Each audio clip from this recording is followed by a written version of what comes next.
നമസ്തേ. CBSE 6ാം ക്ലാസ്സിലെ സംസ്കൃതം പാഠപുസ്തകമായിട്ടുള്ള ദീപകം പാഠപുസ്തകത്തിലെ വീഡിയോസാണ് നമ്മൾ ഈ ചാനലിലൂടെ ചെയ്തു വരുന്നത്. ഇതിൻ്റെ പ്ലേലിസ്റ്റ് ഓൾറെഡി ഷെയർ ചെയ്തിട്ടുണ്ട്. അപ്പോൾ ഏത് ചാപ്റ്ററാണോ വേണ്ടേ ആ ചാപ്റ്റർ നോക്കുക, മനസ്സിലാക്കുക, പഠിക്കുക. നമ്മൾ ഈ ഒരു വീഡിയോയിലൂടെ 6ാം ക്ലാസ്സിലെ ദീപകം പാഠപുസ്തകത്തിലെ 13ാമത്തെ ചാപ്റ്ററായിട്ടുള്ള സംഖ്യാഗണന നനുസരള എന്നുള്ള പാഠഭാഗമാണ്. അതിൻ്റെ തുടർ പ്രവർത്തനങ്ങളാണ് ഡിസ്കസ് ചെയ്യാനായിട്ട് പോകുന്നത്.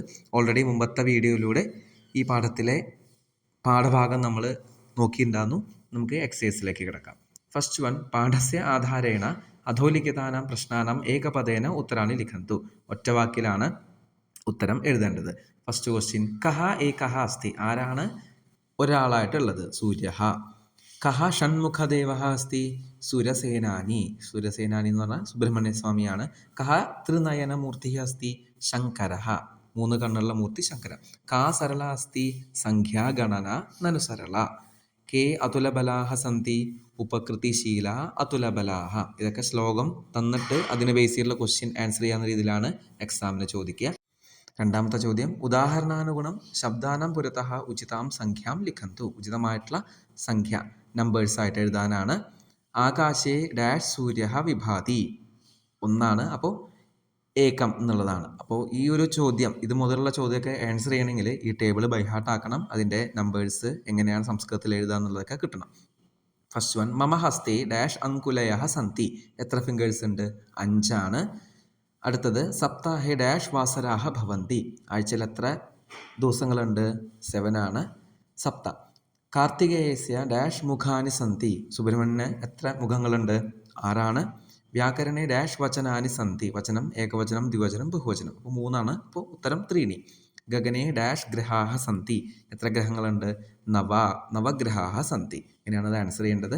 അടുത്തത് 3ാമത്തെ ചോദ്യം, ഉദാഹരണാനുസാരം സംഖ്യാപദം ച ലിഖന്തു. ഇവിടെ സംഖ്യയും എഴുതണം, സംഖ്യാപദവും വേർഡായിട്ടും എഴുതണം. എക്സാമ്പിൾ, ഭവതഃ പരിവാരേ കതി ജനാഹ സന്തി. ഫാമിലിയിലെ എത്ര ജനങ്ങളുണ്ട്? എത്ര മെമ്പേഴ്സ് ഉണ്ട്? 5 അപ്പോൾ 5. First one, കതി ദിശഃ സന്തി. 10. സപ്താഹേ കതി വാസരാഹ ഭവന്തി.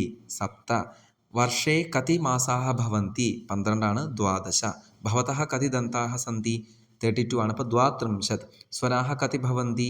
7. സപ്തസ്വരാഹ ഭവന്തി. അങ്ങനെയാണ് നമ്മൾ പറയുക. അടുത്തത് മാച്ച് ദ ഫോളോയിങ് ആണ്. ആ എന്നുള്ള ഭാഗത്ത് വേർഡായിട്ടും കൊടുത്തിട്ടുണ്ട്, ബ എന്നുള്ള ഭാഗത്ത് നമ്പറായിട്ടും കൊടുത്തിട്ടുണ്ട്. അത് കറക്റ്റായിട്ട് മാച്ച് ചെയ്യുക എന്നുള്ളതാണ്. 5 ഏകം 8 വിംശതി എന്ന് വെച്ചാൽ 20 20 ആയിട്ട് മാച്ച് ചെയ്യുക. ത്രയോദശ എന്ന് വെച്ചാൽ 13 ആയിട്ട് മാച്ച് ചെയ്യുക.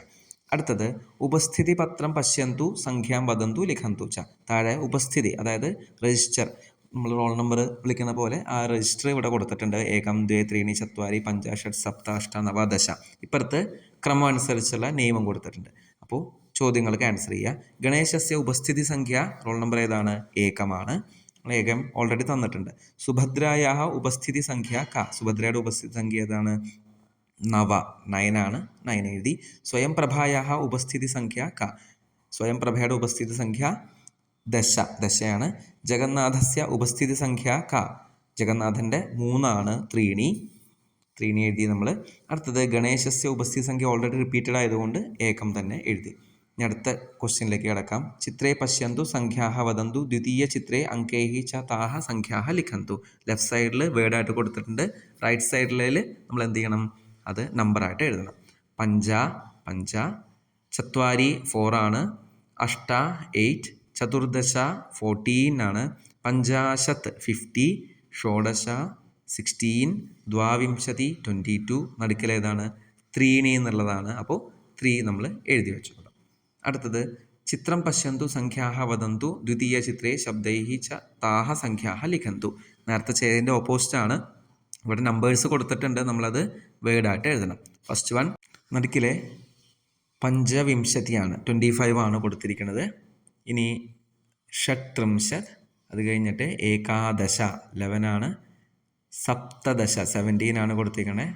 നവ, അത് കഴിഞ്ഞിട്ട് അതിൻ്റെ മുകളിൽ 14 ചതുർദശ, അതിൻ്റെ മുകളിൽ വിംശതി 20. ഇങ്ങനെയാണത് കംപ്ലീറ്റ് ചെയ്യുക. ഇനി എക്സസൈസ് കഴിഞ്ഞു. പക്ഷേ ഒരു ഇൻഫോർമേഷൻ രീതിയിൽ ഇവിടെ സംഖ്യാപ്രസിദ്ധി എന്ന് പറഞ്ഞ് കൊടുത്തിട്ടുണ്ട്. ഓരോ നമ്പേഴ്സും അതിൻ്റെ ഏതിലാണ് ഫേമസ് ആയതെന്നുള്ളത്. അപ്പോൾ ഏകം ബ്രഹ്മ, ദ്വേ അയനെ, ഉത്തരായണം ദക്ഷിണായനം. അയനം എന്ന് വെച്ചാൽ നമ്മൾ 6 മാസത്തെ കാലഘട്ടമാണ് ഉത്തരായണം ദക്ഷിണം, അങ്ങനെ 6 6 12. ത്രീണി വചനാണ്, ഏകവചനം ദ്വിവചനം ബഹുവചനം. ചത്വാരി എന്ന് പറയുമ്പോൾ ചതുർയുഗാനി, കൃതയുഗം ത്രേതായുഗം ദ്വാപരയുഗം കലിയുഗം. പഞ്ച അങ്കാനി, തിഥി വാസര നക്ഷത്രം യോഗ കരണം, അങ്ങനെയാണ്. ഷഡ് എന്ന് പറയുമ്പോൾ ഷഡ്രസാഹ, മധുര അമ്ല ലവണ കടു തിക്ത കഷായ. സപ്ത എന്ന് പറയുമ്പോൾ സപ്ത ഋഷയ, മരീചി അത്രി അങ്കിരഹ പുലസ്ത്യ പുലഹ ക്രതു വസിഷ്ഠ, അങ്ങനെ 7 ഋഷിമാരാണുള്ളത് ഫേമസ് ആയിട്ട്. അഷ്ടദിക്പാലാഹ, ഇന്ദ്ര അഗ്നി യമ നൈഋതി വരുണ വായു കുബേര ഈശാന. നവഗ്രഹാ, സൂര്യ ചന്ദ്ര മംഗള ബുധ ഗുരു ശുക്ര ശനി രാഹു കേതു. ദശദിശാ, പൂർവദിശ പശ്ചിമദിശ ഉത്തരദിശ ദക്ഷിണദിശ ആഗ്നേയകോണ നൈഋത്യകോണ വായവ്യകോണ ഈശാനകോണ ഊർധ്വം അധഃ. ജസ്റ്റ് ഒരു ഇൻഫോർമേഷന് വേണ്ടിയാണ് കൊടുത്തിരിക്കുന്നത്. ഇത് എക്സാമിന് ചോദിക്കാനായിട്ട് സാധ്യത കുറവാണ്. ഇനി ലാസ്റ്റത്തെ ഒരു ചെറിയൊരു ഗെയിം പോലെ ഇവിടെ കൊടുത്തിട്ടുണ്ട്. ലുഡോ കളിക്കുന്ന ആ ഒരു രീതിയിൽ ആ ക്രമത്തിൽ സംഖ്യ സംസ്കൃതത്തിൽ എഴുതാനാണ്. ഏകം കൊടുത്തിട്ടുണ്ട്, ഏകം ദ്വേ ത്രീണി ചത്വാരി പഞ്ച ഷഡ് സപ്ത അഷ്ട നവ. അത് കംപ്ലീറ്റ് ആക്കുക. ലാസ്റ്റത്തെ ഒരു നമ്പർ വരെ നമ്മൾ സംഖ്യ എഴുതി പോകുക എന്നുള്ളതാണ് ഈ ഒരു ഗെയിം. ഇതോടുകൂടി ഈ പാഠം കംപ്ലീറ്റ് ആയിട്ടുണ്ട്. അടുത്ത വീഡിയോയിലൂടെ നമുക്ക് 14ാമത്തെ ചാപ്റ്റർ നമുക്ക് മനസ്സിലാക്കാം, പഠിക്കാം. ധന്യവാദാഹ.